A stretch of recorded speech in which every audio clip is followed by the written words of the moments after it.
Bonjour à toutes et à tous, bienvenue, c'est Smart Impact, l'émission des entreprises à impact positif de celles et ceux qui font de la transformation environnementale et sociétale un axe fort, un axe majeur de leur stratégie. Et voici notre sommaire. Notre invité, c'est Laurent Permas, le président du directoire de Sofiap. Il a dirigé un ouvrage collectif consacré à la liberté de vieillir chez soi, manifeste au cœur des enjeux du grand âge et du rôle des aidants qui sont de plus en plus nombreux. Le débat de ce Smart Impact, il porte sur le programme Territoire Zéro Exclusion Énergétique, un accompagnement qui est technique, administratif, social et financier pour les ménages les plus précaires. Et puis dans notre rubrique consacrée aux startups, on va découvrir ensemble Spring et ses produits d'entretien sans plastique à usage unique. Voilà pour les titres, c'est parti, c'est Smart Impact.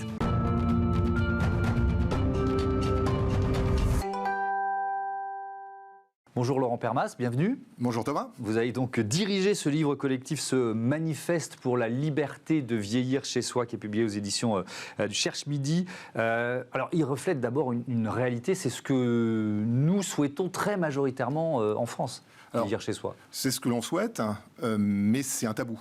Ouais. Et donc le gros sujet, c'est qu'il y a énormément d'ouvrages, énormément de sondages, de rapports en fait, qui sont faits sur le vieillir, le bien vieillir. Mais une difficulté en fait pour en parler, surtout pour agir, notamment au travers des familles. Et donc ce livre, il a deux raisons. En tout cas, il m'a poussé à le faire pour deux principales raisons. La première, c'est une raison personnelle.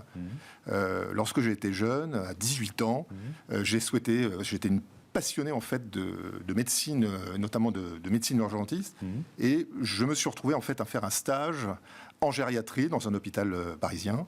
Et ce stage en gériatrie m'a totalement bouleversé, notamment la nuit, puisque j'ai vu des personnes âgées totalement seules, démunies et surtout sans raison d'être et attendant le dernier souffle.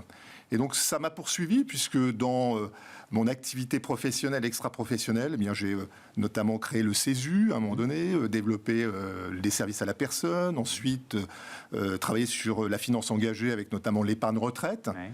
Et aujourd'hui, au travers de la Sofiap, qui est une filiale en fait de la Banque Postale et de la SNCF, on réalise des prêts subventionnés pour les collaborateurs, subventionnés par les entreprises pour les collaborateurs qui souhaitent accéder à la propriété. Et société financière, voilà, d'accès à la propriété. Exactement. Et donc cette raison d'être, c'est déjà de favoriser en fait par le biais de l'entreprise qui prend en charge une partie des intérêts des prêts. On sait que les prêts aujourd'hui, les taux s'envolent.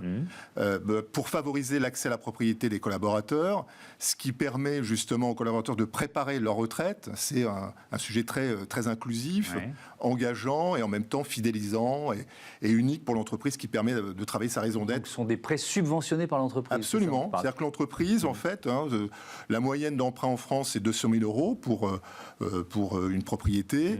Eh bien, l'entreprise va, par exemple, prendre en charge la moitié des taux, du taux d'intérêt, ce qui fait une somme qui n'est pas neutre, autour de 25 000 euros. C'est quasiment une pièce supplémentaire, c'est 10 mètres carrés de plus. Ouais, c'est très important. Donc ça, on va dire, c'est l'aspect logement. Mais sur le grand âge, il y a aussi chez Sofiap des prêts spécifiques pour les aidants, pour leurs parents. Absolument. Alors, on s'est aperçu au travers notamment de cet ouvrage collectif, avec notamment des dessins de Xavier Gors, les pingouins, les fameux pingouins. On s'est aperçu qu'il y avait un sujet sur les aidants, puisque seulement 2% des DRH, des entreprises, en fait, mettent en place des dispositifs pour accompagner les collaborateurs qui sont des aidants. Il faut savoir que les aidants en France, c'est 11 millions d'aidants. La moitié sont des actifs et 61% sont des femmes. Ça pose là encore un sujet d'égalité professionnelle femmes-hommes, voyez. Et c'est très impactant pour l'entreprise puisqu'on va vers un volume croissant, c'est de l'absentéisme. C'est des aspects impactants en termes de morale, mais aussi en termes financiers. Et donc, tout le sujet, si vous voulez, des aidants et du rôle de l'entreprise au travers des aidants, on a pu remarquer qu'il y a des produits, il y a des solutions qui soient financières, qui soient liées au service à la personne, qui soient au partage de l'habitation. Mais ces solutions, elles arrivent trop tard. Et en fait, le sujet, ça a été justement de rédiger un ouvrage pour faire libérer la parole. Oui. Parce que vous nous avez donné ce chiffre, hein, je le rappelle, seulement 2% des aidants affirment être accompagnés par leur entreprise. Donc c'est quand même c'est un chiffre très faible. Il y a une prise de conscience en cours ou alors, vous le voyez un peu dubitatif? Pas tant que ça, c'est ça? Non, c'est la raison de cet ouvrage. C'est ouvrir les yeux, quoi. Et c'est la raison du choix du titre, Manifeste. Ouais. Manifeste, ça veut dire amplifier, essayer d'amplifier en fait cette problématique, cette cause. Parce que on a beau inventer tous les meilleurs dispositifs, toutes les meilleures solutions, en fait, il y a un déni très profond. Et l'être humain ne souhaite pas se voir vieillir et n'accepte pas sa vieillesse. Oui, c'est un déni de la société, ça. Exactement. Le jeunisme est à l'œuvre un peu partout. Hein. Et donc vous avez aujourd'hui en France 30% de la population qui a plus de 60 ans. Ouais. Donc on est dans une société déjà qui est vieille, entre guillemets. Et ça va continuer, la démographie ne ment pas. Hein. Absolument. Ouais. Et donc dans cette problématique, on s'aperçoit en fait qu'on a 30 ans, à partir de la retraite, on a 30 ans à vivre. Et donc c'est une vraie question qu'il faut se poser sur...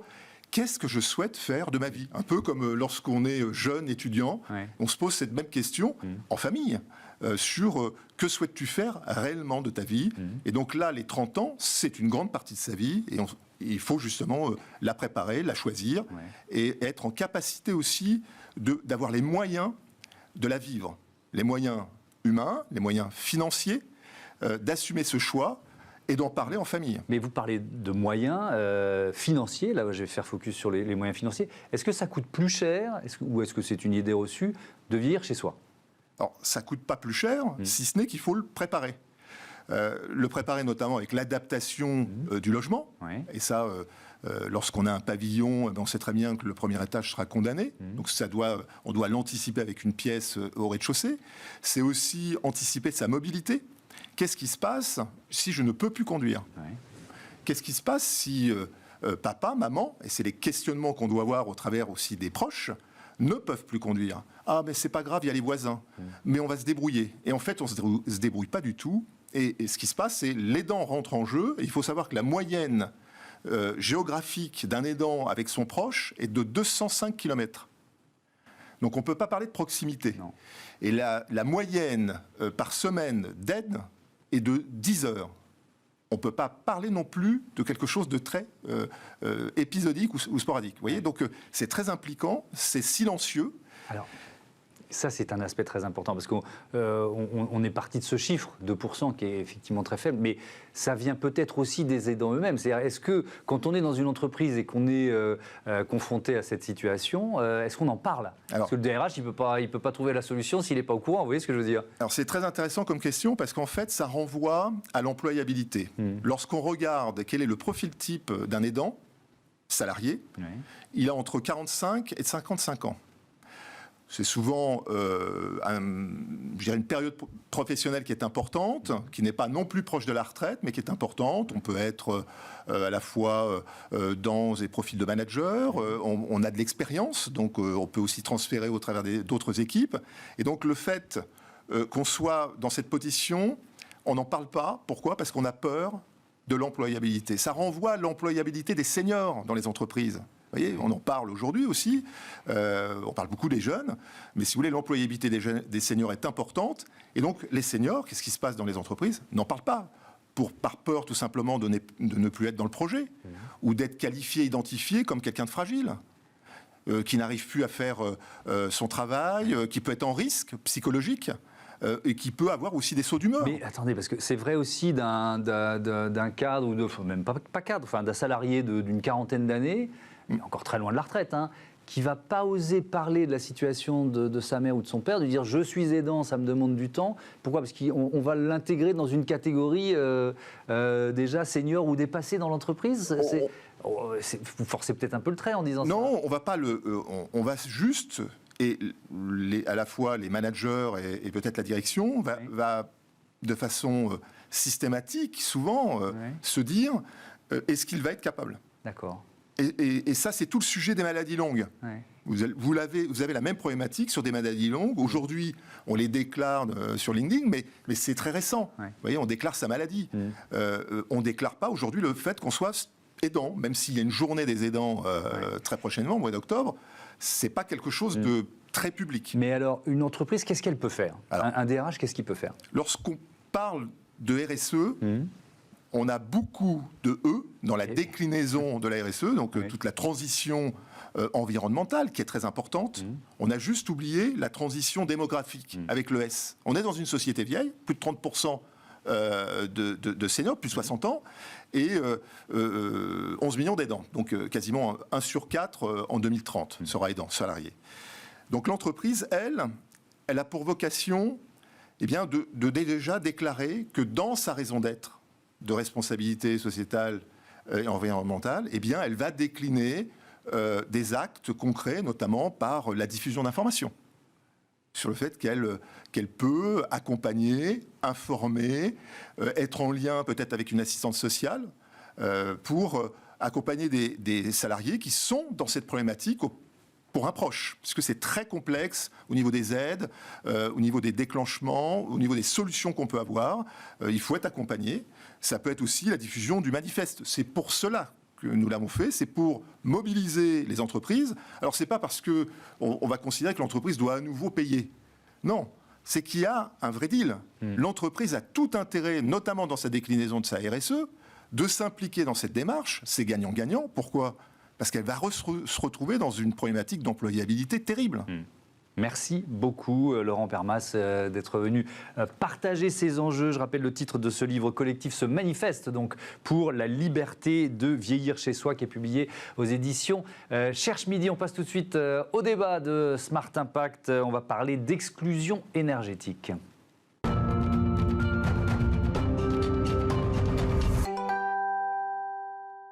C'est le débat de Smart Impact. On parle exclusion énergétique avec Vincent Godbout. Bonjour, bienvenue. Bonjour. Vous êtes le directeur du programme Territoire Zéro Exclusion Énergétique. Avec nous également en duplex, Sébastien Barle, qui est adjoint au maire de Marseille, délégué à la transition écologique. Bonjour et bienvenue à vous aussi. On va présenter tout simplement, pour commencer ce programme, Vincent Godbout, c'est quoi Territoire Zéro Exclusion Énergétique? Ça vient d'être lancé, c'est ça? Oui, effectivement. Donc, c'est un programme qui vient d'être lancé, mais qui est le fruit d'une association qui réunit des acteurs de nature différente, des entreprises, des acteurs sociaux, des associations de lutte contre la précarité, Schneider Electric, EDF, Saint-Gobain, qui se mettent autour d'une même table, des collectivités, la ville de Marseille, autour d'une même table pour évoquer cette question de précarité énergétique et de solutions à trouver.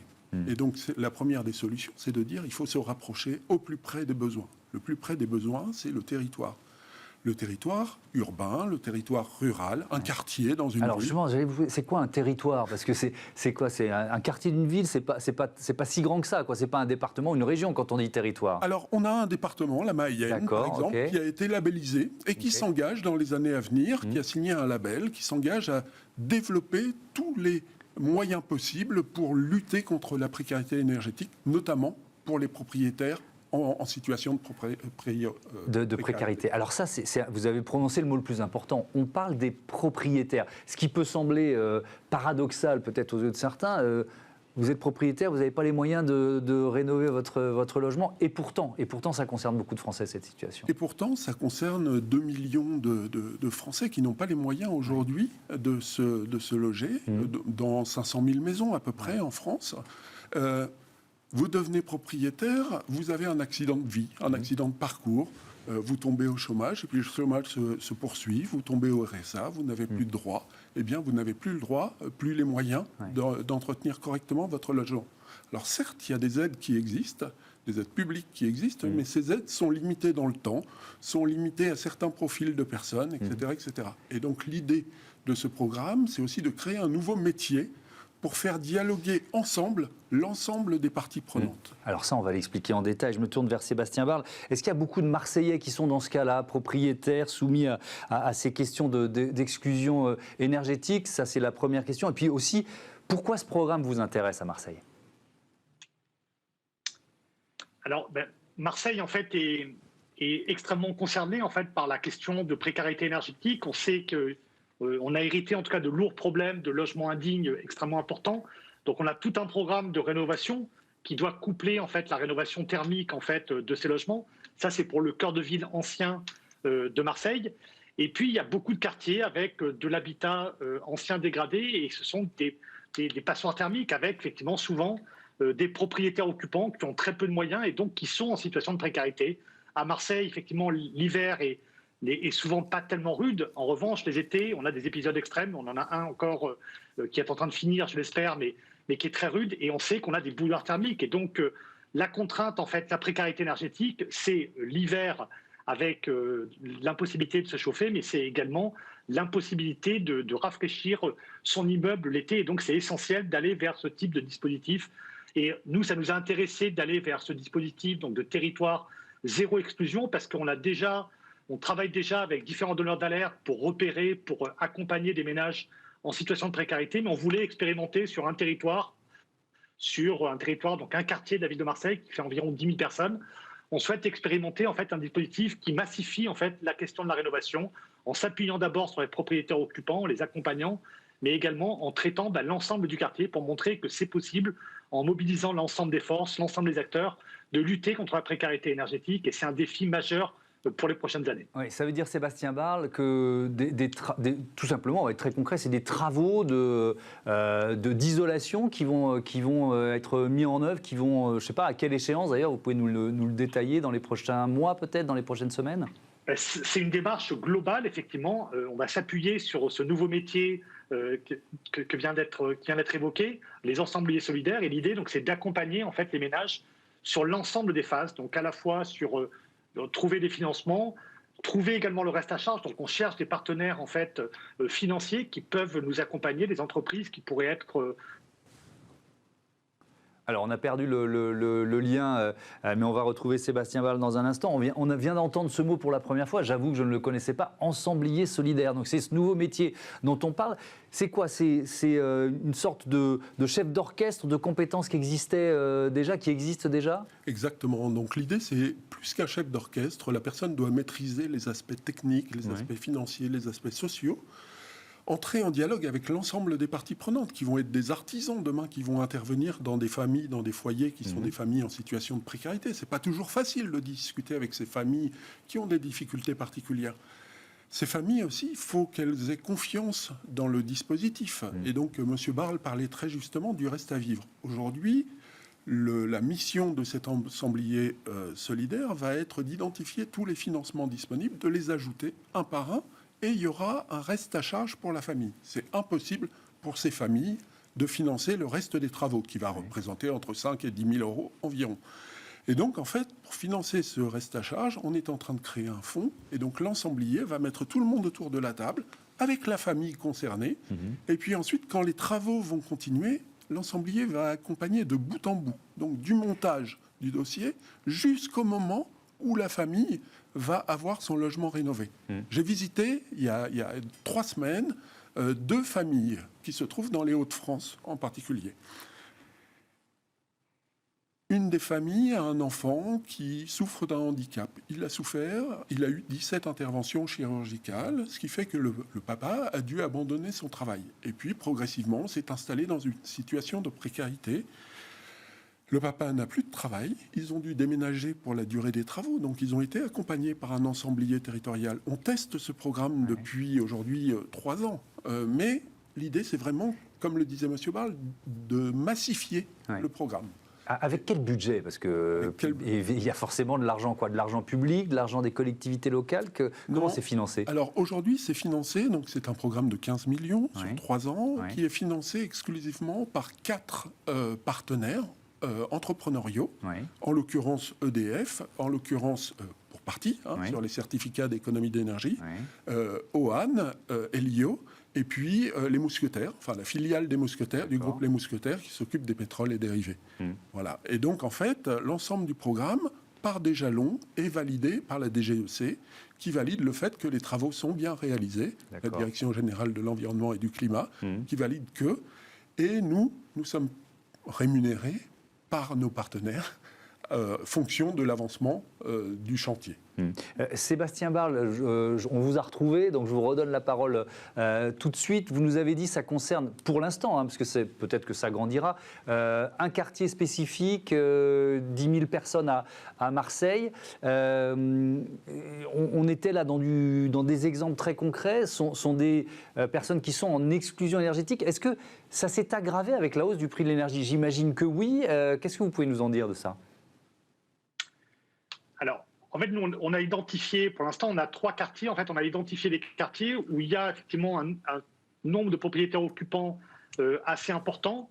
Et il y a également, on a travaillé sur le taux de pauvreté des quartiers et également sur le taux de précarité énergétique. Ouais. Pour être au-dessus en fait, de la moyenne de Marseille, si vous voulez, on veut aller sur un quartier qui est quand même fortement impacté par la précarité énergétique. Et on voit effectivement que ce fléau de la précarité énergétique est en train de s'aggraver énormément, notamment en touchant maintenant les bailleurs sociaux. C'est-à-dire, en fait, aujourd'hui, on a à Marseille des personnes qui payent plus de charges qu'ils ne payent de loyer dans le parc social de la ville. Et on a des mouvements de locataires qui sont extrêmement importants. Et ça, c'est lié en fait à l'explosion effectivement du coût de l'énergie qui est en train de rebaisser là actuellement, mais qui a été très très rude pour l'ensemble des locataires, notamment, je le disais, dans le parc public. Et donc, on a une situation qui s'aggrave et la question énergétique est pour nous essentielle. Alors, on essaye de développer des boucles, des communautés locales d'énergie avec du renouvelable. Ça, pour nous, c'est également un pari d'avenir que l'on fait parce que ça permet de baisser et surtout de garantir un coût de l'énergie constant sur une vingtaine d'années. Pour nous, ça, c'est un pari qui est essentiel.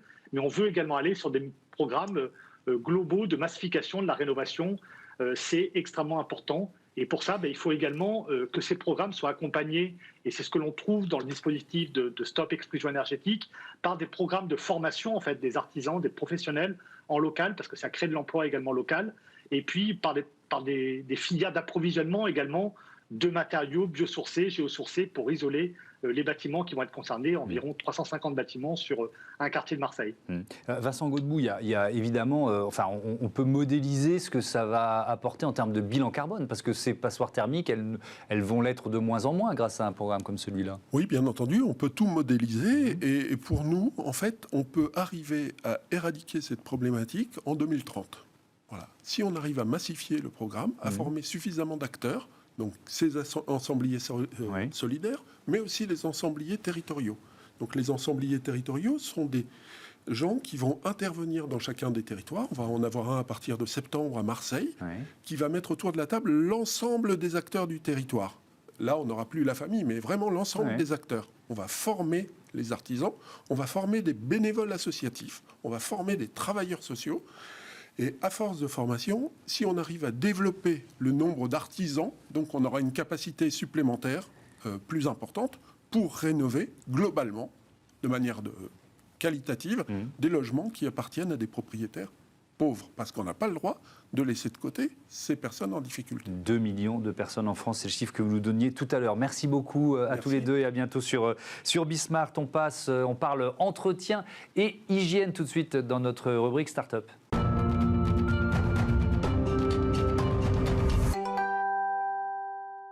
Smart Ideas avec Laure Favre, bonjour, bienvenue. Bonjour. Vous êtes la cofondatrice de Spring créée il y a 3 ans, août 2020, avec Philippe Cantet et Benjamin Guerville. C'est quoi Spring? Pourquoi vous l'avez créé? Alors Spring, c'est une marque de lessive et de produits d'entretien, donc on a créé il y a 3 ans. Oui. Et on l'a créé sur une double ambition.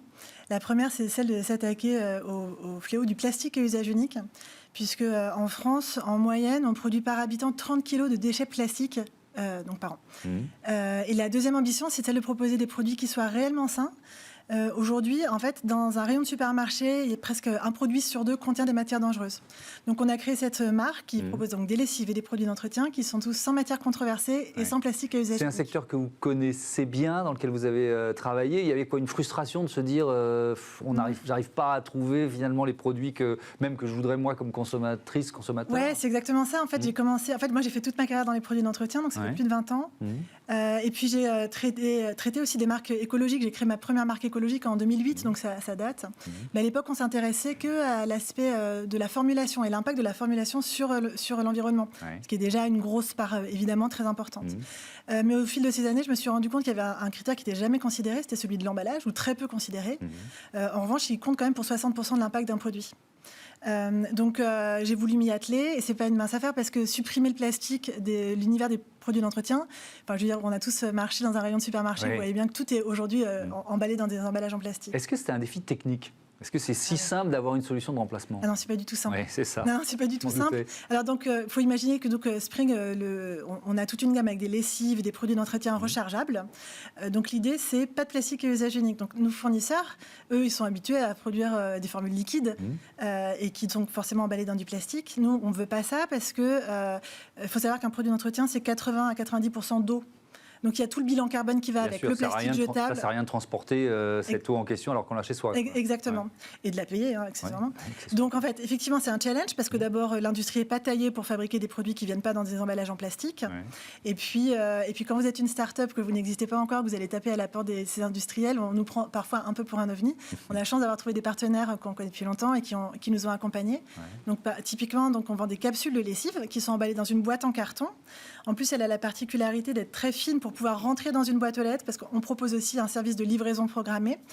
Et cette boîte, en fait, elle est équipée d'un système de sécurité enfant. Donc, créer un système de sécurité enfant sur une boîte en carton, il y a 3 ans, il y a même 4 ans quand on travaillait sur le projet, c'était un énorme challenge. D'ailleurs, on a fait breveter cette boîte.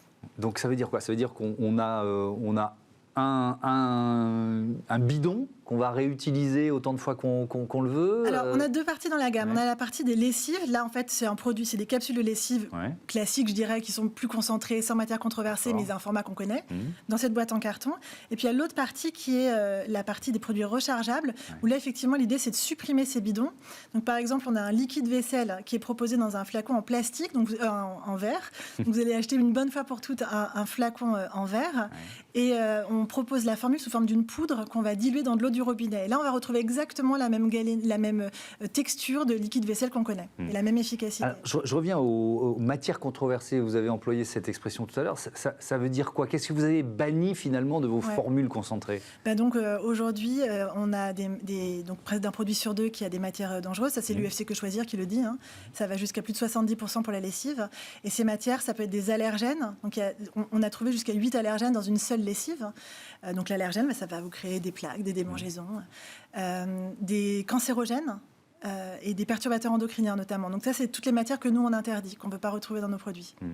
On peut être aussi efficace sans ces matières ? C'était un autre défi, j'imagine. Oui, mais alors comme vous l'avez dit, moi, ça fait 20 ans que je travaille dans ces marchés. J'ai travaillé d'abord sur des marques qui étaient des pures marques d'efficacité, donc je dirais que c'est aussi dans mon ADN.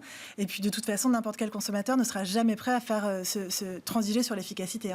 Donc, on est aussi efficace que les produits conventionnels du marché, mais sans les matières controversées et sans le plastique à usage unique. Et dans l'efficacité, il y a évidemment l'efficacité de lavage, et puis il y a ce qu'on appelle l'hédonisme, donc c'est le parfum, puisque c'est hyper important. On aime tous, quand on sort son linge de la machine, que ça sente aussi bon qu'un produit classique. Réponse rapide, le prix, c'est forcément plus cher ? Non, on est au même prix que les produits standards. Bon, merci beaucoup. C'était efficace comme dernière réponse. Merci à vous, Laure Favre, et bon vent à Spring. Voilà, c'est la fin de ce numéro de Smart Impact. Merci à toutes et à tous de votre fidélité. Et merci aux équipes de Bismart, Alix Nguyen, qui est la nouvelle productrice et programmatrice de Smart Impact. Bienvenue à elle. Et je suis très heureux de travailler avec Alix. Je remercie aussi Olympe Le Temps, Saïd Mamou au son et Romain Luc à la réalisation. Je vous dis à bientôt sur Bismart. À demain, tout simplement. Ciao.